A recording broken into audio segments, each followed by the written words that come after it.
معدہ اور آنتیں متاثر ہوئی ہوتی ہیں، اس کی وجہ سے گھبراہٹ ہوئی ہوتی ہے، تیزابیت کی شدت کی وجہ سے بھی گھبراہٹ ہوتی ہے،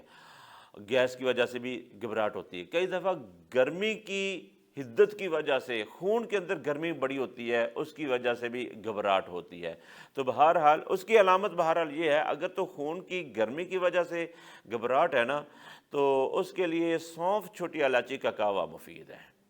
اور اس کی علامت یہ ہے کہ پیشاب میں جلن آ جائے گی۔ وہ احباب جن کو گھبراہٹ ہوتی ہے اور سانس مشکل سے آنا شروع ہو جاتا ہے، اور یہ گرمی کی وجہ سے اگر ہے تو اس کی نشانی یہ ہے، یا تو پیشاب میں جلن آ رہی ہوگی، اور اس کے ساتھ نیند اس کی بے چینی والی ہوگی، اور طبیعت ساری برابر طبیعت ہی گرم رہے گی، خون پاؤں کے ناخن سے لے کر سار کی جلد تک سارا جسم برابر ہی ہیٹ اپ ہوا ہوگا۔ تو ایسے مریض کو اگر گھبراہٹ کی کیفیت ہے تو اس کے لیے سب سے بہتر بات یہ ہے کہ گرم چیزیں ساری بند کر دینی چاہیے، حتیٰ کہ روٹی بھی وقتی طور پر بند کر دینی چاہیے، ابلے چاول دودھ شکر ڈال کر یہ استعمال کرنے چاہیے، اور دالوں میں سے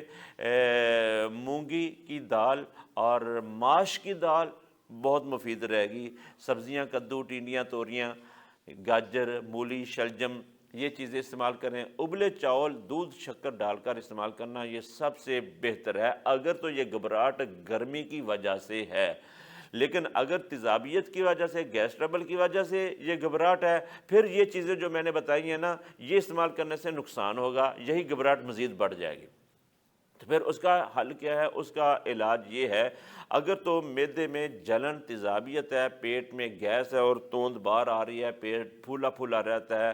اور ہارٹ پر بوجھ محسوس ہوتا ہے، اگر تو یہ والی کیفیت ہے تو اس کے لیے سب سے بہتر بات یہ ہے کہ تیزابی چیزیں وہ بند کر دی جائیں۔ تیزابی چیزوں میں سے سر فہرست چاول، آلو، مٹر، گوبھی، بیکری کی اشیاء، سموسے پکوڑے، یہ چیزیں ان سے بریک لگا دینی چاہیے، اور باقی چیزیں استعمال کر لینی چاہیے۔ اور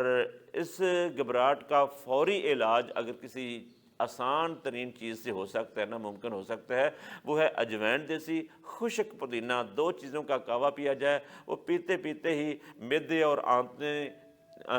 اور آنتوں کا فعل تیز ہونا شروع ہو جائے گا، گیس پاس ہو جائے گی، طبیعت ریلیکس ہو جائے گی، گھبراہٹ ختم ہو جائے گی۔ اور سانس جو جن لوگوں کا پھولتا ہے نا، وہ بھی عموماً اس طرح کے مریضوں کی سانس پھولتی رہتی ہے، تو یہ علاج ایسے مریضوں کے لیے بھی مفید ہے۔